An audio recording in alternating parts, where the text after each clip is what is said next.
Welcome to Bind EduTech, and this is a continued class of the chapter Going Places. हम लोग इस chapter के climax discuss कर रहे हैं, टेक्स्ट भी देख रहे हैं, उसका एक्सप्लेनेशन भी देख रहे हैं। और इस क्लाइमेक्स में अभी तक सोफ़ी के बारे में हम लोगों ने देखा कि कैसे सोफ़ी जो है वो अपने ही बनाए हुए झूठी बात को रियलिटी मान बैठती है और डैनी कैसे से मिलने के लिए जाती है, कैनाल के उस तरफ बैठती है, वेट करती है। और जैसे जैसे टाइम पार होते जाता है वैसे वैसे उसका संदेह जो है, डाउट, वो बढ़ता जाता है। डाउट उसको इस बात का था कि डैनी कैसे नहीं आएगा तो मैं अपने फादर और अपने ब्रदर जॉफ को क्या जवाब दूंगी। वो लोग तो पहले से ही मुझे मेरी बातों पर विश्वास नहीं करते, और आज डैनी कैसे मिलने नहीं आया तो मैं उनको क्या जवाब दूंगी। ये सब वो अपने माइंड में सोच रही होती है। और वहाँ तक जो हम लोगों ने पढ़ा था, वहाँ एक की वर्ड आया था, बर्डन ऑफ सैडनेस। ठीक है, सोफ़ी को अब रियलाइज़ हो रहा था कि ये जो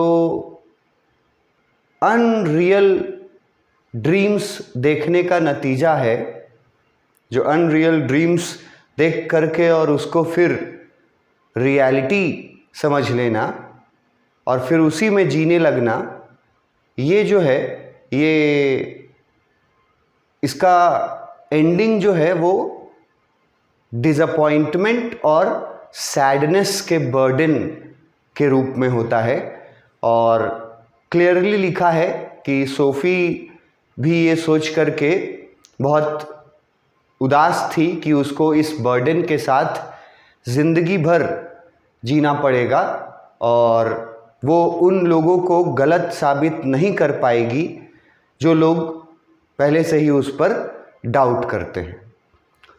लेकिन बीच बीच में सोफ़ी जो है वो एक बात और दोहरा रही थी। बीच बीच में वो खुद को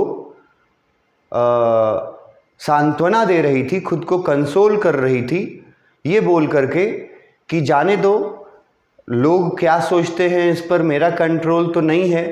बट वो अब इस बात को रियल मानती है और वो ये सोचती है कि मैं और डैनी दोनों जानते हैं कि हम लोग मिले हैं, और बाकी दुनिया उस पर विश्वास करे या ना करे उससे मुझे कोई फ़र्क नहीं पड़ना चाहिए। और मुझे अपना सिर ऊंचा रखना है, मुझे कॉन्फिडेंट रहना है, ये सोच करके कि हम और डैनी मिले थे। ये सब चल रहा था। सोफ़ी का खुद से बात करना, ये बार बार बताया जा रहा है कि Sophie continues to talk to herself, कि सोफ़ी जो है वो खुद से बातें कर रही है वहाँ बैठ करके। और उसके बाद सोफ़ी जो है वो आखिरी में ये भी सोचती है कि अगर वो इनवाइसेग एक वर्ड यूज़ किया गया था यहाँ पर तुम्हारे टेक्स्ट में, यहाँ देखो एक वर्ड इनवाइसेग, जिसका मतलब हम लिखे थे टू इमेजिन। तो सोफ़ी जो है वो वहीं बैठे बैठे इमेजिन भी करती है कि वो स्लोली वॉक करते हुए अपने घर पहुंचती है, और जब अपने भाई जॉफ को बताती है कि डैनी नहीं आया तो जॉफ डिसअपॉइंट हो जाता है। और जॉफ जो है वो गो आउट लिखा है, अपने रूम से बाहर निकल जाता है। He will loudly shut the door, और बाहर निकलते हुए स्लैम द डोर लिखा हुआ था टेक्स्ट में, कि ज़ोर से दरवाज़ा बंद करके जाता है। जबकि सोफ़ी जो है वो उसको ये यकीन दिलाने में लगी हुई रहती है कि डैनी कैसे से उसकी मुलाकात जो है वो सच है, बट उसका भाई जॉफ जो है वो गुस्से में दरवाज़ा पटकता हुआ बाहर निकल जाएगा। ऐसा सोफ़ी बैठ के सोच रही है वहाँ वुडन बेंच पर। फिर ये वाला सेंटेंस भी आया था, वेरी इंपॉर्टेंट है। It is very difficult to accept that Danny did not come, it is a sad thing. ये बहुत मुश्किल हो रहा था सोफ़ी को, ये इस बात से बहुत डिसअपॉइंटमेंट हुई थी, and it is very difficult to accept, क्योंकि सोफ़ी जो है वो अपने घर वालों को ये बात साबित करना चाहती थी कि मैं डैनी कैसे से मिली थी, और अब साबित नहीं कर पाएगी क्योंकि डैनी कैसे आया नहीं। तो सोफ़ी को बहुत सैडनेस फील हो रहा है, और यही सैडनेस का बोझ लिए हुए फाइनली वो वहाँ से उठती है। जब ओवर टाइम हो जाता है तो वो वहाँ से उठती है और धीरे धीरे चलते हुए अपने स्ट्रीट की ओर बढ़ती है। ये मैंने आपको बताया था कि सोफ़ी अपने साथ डिसअपॉइंटमेंट और सैडनेस लेकर के घर जा रही है, और इस डिसअपॉइंटमेंट और सैडनेस का रीज़न जो है वो है अनरियलिस्टिक ड्रीम्स देखना और आउटस्पोकन होना और डे ड्रीमिंग करना, आउट ऑफ रीच जो चीज़ें हैं उनके बारे में फेंकना किसी के सामने अपना इम्प्रेशन बनाने के लिए। तो ये सब चीज़ें अगर करते हैं या टीनेजर्स, तो लास्टली उनको डिसअपॉइंटमेंट और सैडनेस ही रिजल्ट में मिलता है, जो बहुत भारी होता है, जीवन भर उसका बोझ ढोना पड़ता है। वो जब घर जा रही होती है तो उसकी नज़र पड़ती है कि उसकी फादर की का जो बाईसाइकिल है वो एक पब के बाहर, पब वर्ड बताए थे, पब के बाहर लगा हुआ था, पार्क आउटसाइड द बार। उसके फादर का साइकिल जो है वो पार्क किया हुआ था आउटसाइड द पब, बार यहाँ यूज़ किए हैं। और कैसे पार्क किया हुआ था बाइक मोटरसाइकिल वो भी देख लो। The bicycle is supported by the wall, मतलब बाईसाइकिल स्टैंड पे खड़ा नहीं किया गया था, बस दीवार के सहारे उसको सपोर्ट दे करके पार्क कर दिया गया था, है ना, आउटसाइड द बार। तो सोफ़ी जो है वो ये सोच करके थोड़ा रिलैक्स्ड फील करती है कि चलो अभी जब हम जाएंगे तो कम से कम मेरे फादर जो हैं वो घर पे नहीं हैं, यहाँ पब में हैं, तो मेरे फादर का सामना मुझको नहीं करना पड़ेगा, या उनके क्वेश्चंस का सामना नहीं करना पड़ेगा, उनको नहीं फेस करना पड़ेगा। ये सोच करके वो थोड़ा खुश होती है, रिलैक्स्ड फील करती है। यहाँ से भी अच्छा क्वेश्चंस बनता है कि वापस लौटते वक्त सोफ़ी क्या देखती है, या क्या देख करके उसको किस तरह से खुशी होती है, या कैसे वो रिलैक्स्ड फील करती है। तो यहाँ से क्वेश्चंस बनते हैं और पूछा जाएगा, तो आपको जवाब देना है कि वो जब वापस आ रही थी तो उसने देखा कि उसके फादर का बाईसाइकिल एक बार या पब के सामने दीवार के सहारे पार्क किया हुआ था with the support of the wall. और ये देख कर के खुश रिलैक्स ये महसूस होता है सोफ़ी को कि चलो कम से कम अभी फादर घर पर नहीं हैं, तो मुझे फेस नहीं करना पड़ेगा उनको।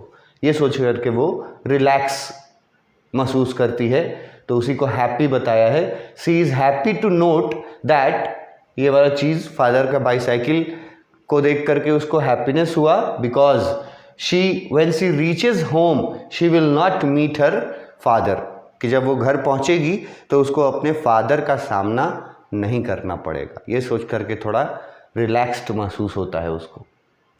अब सोफ़ी फाइनली तो वापस जा रही है घर, है ना, वॉकिंग थ्रू द स्ट्रीट। अब एक और बड़ा अजीब सा इंसिडेंट होता है कि जैसे ही वो उस जगह पे पहुंचती है जिस जगह के बारे में उसने बताया था कि मैं उस जगह पर मिली थी, वो जगह के बारे में 2 वर्ड में याद रखना है, एक है आर्केड वर्ड और एक है रॉयसे। रॉयसे स्टोर का नाम है और आर्केड का मतलब शेल्टर्ड पाथ। तो सोफी जो है वो वापस आ रही है जब अपने घर, दुखी होकर के, with the burden of disappointment and sadness, तो वो उस जगह से गुजरती है, उसी आर्केड या जो रॉयसे स्टोर था उधर से ही वो वापस आ रही होती है। जैसे ही वो उस जगह पे पहुंचती है जहां उसने लोगों को बताया था कि मेरी मुलाकात हुई थी, उस जगह पे पहुंचते ही एक बार फिर से सोफी इमेजिन करने लगती है कि यही वो जगह था जहां मैं डैनी कैसे से मिली थी। जैसा मैं पहले भी बोलता आया हूं कि सोफी जो है वो इस तरह से अपने आउट स्पोकन होने के वजह से और डे ड्रीमर होने के वजह से इस तरह से वो अपने ही झूठ में, अपने ही झूठी दुनिया बनाए हुए झूठी दुनिया में फंसी हुई है कि उस झूठ को भी वो अब रियलिटी मानती है। तो जैसे ही उस जगह पे पहुंचती है आर्केड के पास, तो वापस से इमेजिनेशन में चली जाती है और वापस से वही सब इमेजिन करती है जो उनके बीच हुआ था बात, जैसा उसने अपने भाई को, जॉफ को बताया था। हालांकि ये बात कभी हुआ ही नहीं है। सोफी की मुलाकात एक्चुअली में कभी डैनी कैसे से पर्सनल मुलाकात उसकी नहीं हुई है, लेकिन उसने बताया था झूठा कहानी बना करके जॉफ को कि आर्केड के पास मिली थी मैं। तो जैसे ही वो आर्केड के पास पहुंचती है, रॉयसे स्टोर के पास, तो एक बार फिर से वो इमेजिनेशन में डूब जाती है और फिर से फ्लैशबैक में चली जाती है और इमेजिन करने लगती है कि यही वो जगह था जहाँ पे मैं डैनी कैसे से मिली थी। मतलब उसको वो बात रियल, क्योंकि अब उसको महसूस होता है, तो फिर से एक बार वो रिमेंबर करती है कि यहीं पर हम मिले थे और जब मिले थे तो फिर हमारे बीच क्या बातचीत हुआ था, वहाँ से ये जो हमारा टेक्स्ट का पार्ट है वो स्टार्ट हुआ है कि यहीं पर मिले थे। वो इमेजिन कर रही है और डैनी कैसे को सोफी पूछी थी, excuse me but are not you Danny कैसे। ये पहले भी हम लोग पढ़ चुके हैं कि उसने पूछा था कि क्या आप डैनी कैसे हैं, क्या आप डैनी कैसे हैं। Coming through the arcade she pictured him again outside Royce's. मतलब कि वापस जब आ रही थी तो फिर से एक बार उस जगह पे पहुंच करके और इमेजिन करने लगती है वो सब वाकया, वो सब बातचीत जो उनके बीच हुई थी, जैसा उसने जॉफ को बताया था, जो एक्चुअली में हुआ नहीं था। जो जॉफ को बताया था वो अब उसको रियलिटी समझती है, तो वो याद कर रही है, फिर से डूब गई उस जगह पे पहुंच करके। जैसे बहुत सारा जगह होता है ना हमारे लाइफ में, रियलिटी में जिस जगह से हमारी कुछ मेमोरीज जुड़ी हुई होती हैं। हमारा स्कूल हो, हमारा कॉलेज हो, या कोई भी जगह हो, कोई शहर हो जहाँ रेंट में रहे हों। और जब आप एक समय के बाद, एक लंबे अंतराल के बाद जब उस जगह से आप गुजरिएगा, तो वो मेमोरीज़ जो हैं उस जगह से जुड़ी हुई, वो मेमोरीज़ आपको सबको ज़रूर याद आती हैं, कुछ न कुछ जो उस जगह से जुड़ी हुई होती हैं, पुरानी मेमोरीज़। तो सोफ़ी को वही मेमोरीज़ याद आ रही हैं। सोफ़ी ने पूछा था, क्या आप डैनी कैसे हैं? जब उसने डैनी कैसे को देखा, he turns reddens slightly, yes that's right. पहले तो वो थोड़ा हड़बड़ा गया ये सवाल सुन करके, ठीक है, सरप्राइज्ड हो गया कि क्योंकि वो मतलब एक्सपेक्ट नहीं करता था कि मुझे पहचानने के लिए मतलब बताना पड़ेगा। He was so well known figure कि वो ये एक्सपेक्ट करता था दैट एवरीबडी नोज हिम। तो जब सोफ़ी ने पूछा कि क्या आप डैनी कैसे हैं, तो वो थोड़ा सरप्राइज्ड हुआ। फिर उसने बोला था यस दैट्स राइट, कि हाँ मैं डैनी कैसे हूँ, यस दैट्स राइट। सोफ़ी उससे क्या बोलती है, I watch you every week with my dad and my brothers. Sophie आगे बोलती है डैनी कैसे से कि मैं आपका मैच हर वीक अपने भाइयों और अपने फादर के साथ हर वीक मैं आपका मैच देखने जाती हूँ।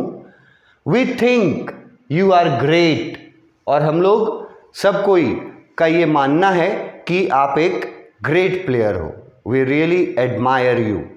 तो जैसे एक फ़ैन बोलता है अपने पसंदीदा सेलिब्रिटी को, तो वैसे ही सोफ़ी जो है वो जब मिला था डैनी कैसे, जो वो झूठा कहानी बनाई है उसके बारे में बता रही है कि उसने डैनी कैसे को बताया कि मैं और मेरी फैमिली हर सैटरडे को आपका मैच देखने जाते हैं, and specially we think you are a great player. ये वो बोलती है डैनी कैसे को। तो डैनी कैसे का रिप्लाई क्या आता है? डैनी कैसे का रिप्लाई आता है, oh well now that's very nice. Danny कैसे जवाब देता है कि वेल ये तो बहुत अच्छी बात है कि आप लोग मुझे पसंद करते हैं। I wonder would you mind signing an autograph. और फिर सोफ़ी जो है वो बोलती है कि क्या आप मुझे एक ऑटोग्राफ देंगे। यही सारी बातें वो रिवाइव कर रही है, वो झूठी बातें जो उसने बताई थी, जिसको वो अब सच मानती है, वो रिमाइंड कर रही है उन बातों को कि क्या क्या बात हुआ था, कैसे कैसे बात हुआ था, और वो उनसे ऑटोग्राफ मांगी थी। His eyes are on the same level as your own। वो एकदम आमने सामने खड़े थे। सोफ़ी रिमेंबर कर रही है, रिकॉल कर रही है कि आमने सामने खड़े थे और उनकी आंखें, आईज सेम लेवल पे थी। आंखों का सेम लेवल पे होने का एक सिंपल मतलब निकलता है कि परहैप्स ये उनके हाइट को दर्शाता है कि दोनों एक ही हाइट के थे। जैसे दो व्यक्ति अगर हैं और उनकी लंबाई अगर बराबर होगी तभी उनकी आंखें एक दूसरे के सामने आएंगी। तो यहाँ लिखा हुआ है his eyes are on the same level as your own, कि उसकी आंखें जो हैं वो बराबर लेवल में थी सोफ़ी के आंखों के, मतलब दोनों का हाइट जो था वो लगभग बराबर था। His nose is freckled. फिर उसके नाक के बारे में डिस्क्राइब करती है कि उसका नाक जो है उस पे कुछ ब्राउन स्पॉट्स थे। फ्रेकेल्ड वर्ड का मतलब है कुछ ब्राउन स्पॉट्स थे उसकी नोज पर, डैनी कैसे के नोज पर। And turns upward slightly. और उसका नोज जो है वो थोड़ा ऊपर की ओर मुड़ा हुआ था। ये सब वो रिमाइंड कर रही है, ठीक है। And when he smiles he does so shyly, exposing teeth between gaps between. उसके बाद वो रिमाइंड कर रही है अपने इमेजिनेशन को कि दोनों का हाइट लगभग बराबर था, उनकी आंखें लगभग बराबर सेम लेवल पे थी, और उसके नोज़ के बारे में डिस्क्राइब करती है कि उसके नोज़ पे कुछ ब्राउन स्पॉट्स थे, फ्रेकल वर्ड है, और स्लाइटली बेंट अपवर्ड्स। उसके नोज़ के बारे में दो चीज़ें वो नोटिस करती है कि वो स्लाइटली बेंट है अपवर्ड, ऊपर की ओर, और कुछ ब्राउन स्पॉट्स हैं उसके नोज़ पर।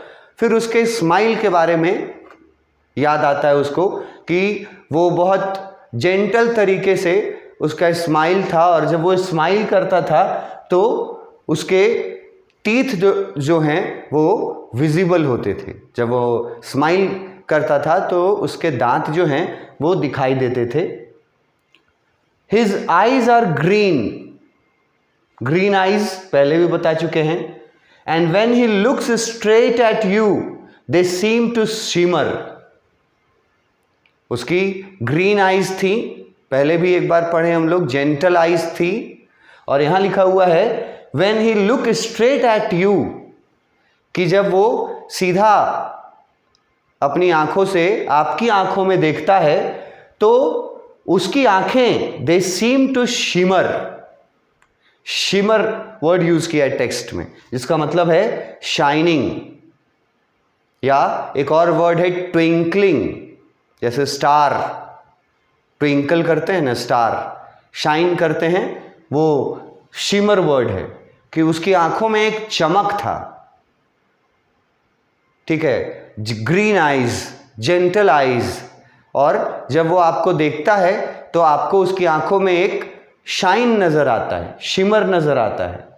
दे सीम जेंटल ऑलमोस्ट अफ्रेड, और उसके आंखों को जेंटल बोली है पहले भी, और लिखी है ऑलमोस्ट अफ्रेड, और उसकी आंखों में उसको थोड़ा डर भी दिख रहा था। ऑलमोस्ट अफ्रेड लाइक अ गेजल्स,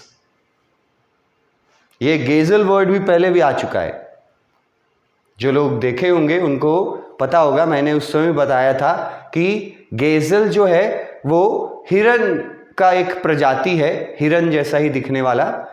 हिरन मतलब में बहुत सारे प्रजातियां हैं, नस्ल हैं हिरन की, तो उसमें से एक जो है उसको गेजल बोला जाता है।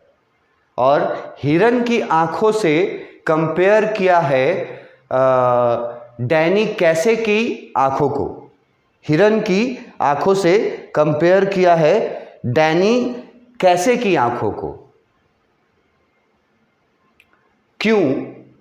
क्योंकि जिस तरह से एक गेजल की आंखों में डर नजर आता है, वैसे ही डैनी कैसे की आंखों में उसको थोड़ा डर नजर आया। ऑलमोस्ट अफ्रेड लिखा हुआ है, ऑलमोस्ट अफ्रेड लाइक गेजल्स, जैसे गेजल्स होती हैं वो उनकी आंखों में देखिएगा आप तो आपको साफ साफ दिख जाएगा कि वो डरी हुई है, वो तुरंत भाग जाती हैं, हल्की सी भी आहट होती है तो भाग जाती है हिरन। तो वैसा ही एक अफ्रेड, फियर दिखा उसकी आंखों में सोफी को, तो कंपेयर की है गेजल की आंखों से। ये भी सवाल पूछा जा सकता है कि गेजल्स की आईज से कंपैरिजन हुआ है, क्या सिमिलैरिटी है, क्यों कंपेयर किया गया है, या किसकी आंखों से कंपेयर किया है डैनी कैसे की आंखों का, और क्यों किया है, कोई भी सवाल यहाँ से आ सकता है।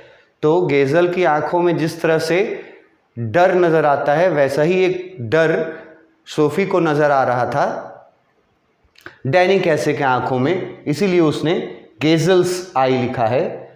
और एंड यू लुक अवे, और फिर जब आप अपनी नज़र उससे हटा लेते हैं, you let his eyes run over you a little, तो आपके नज़र हटाने के बाद भी वो आपको थोड़ी देर तक देखते रहता है, and then you come back to find them slightly breathless. और उसके बाद सोफी जो है वो दोबारा जब देखती है उसकी आंखों में, तो सोफी जो है वो काफ़ी ब्रीथलेस हो जाती है। मतलब एक ऐसा कंडीशन जब आप एक्सट्रीम एक्साइटमेंट में होते हैं, जब आपका कोई सपना पूरा हो जाता है किसी से मिलने का, स्पेशली कि आपका अगर किसी सेलिब्रिटी से मिलने का जिसको आप हीरो वर्शिप करते हो, अगर टीनेजर को अपने उस सेलिब्रिटी से आमने सामने मिलने का और बात करने का मौका मिले, तो उस समय जो एक्साइटमेंट होता है उसको यहाँ ब्रेथलेस वर्ड से डिस्क्राइब किया है। मतलब आउट ऑफ ब्रेथ हो जाते हैं, अचंभित हो जाते हैं, हम लोग को समझ में नहीं आता है कि क्या करें, हमारी सांसें रुक जाती हैं थोड़ी देर के लिए ऐसे सिचुएशन में।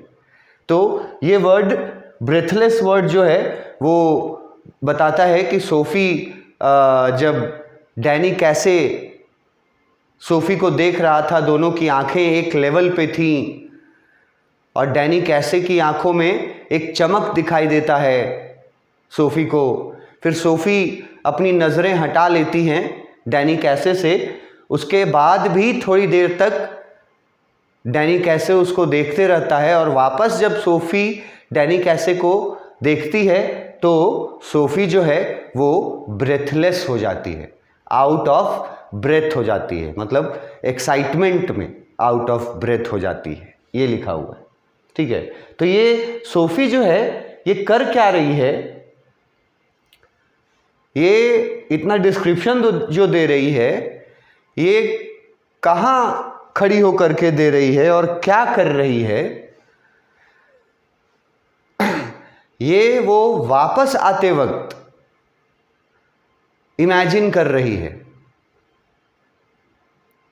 कि जब हम मिले थे डैनी कैसे से तो इसी जगह मिले थे और ऐसे हमारी बातचीत शुरू हुई थी, वो पूरा डिस्क्राइब कर रही है, फिर से री इमेजिन कर रही है, रिकॉल कर रही है उस इंसिडेंट को जो कभी हुआ ही नहीं है रियलिटी में।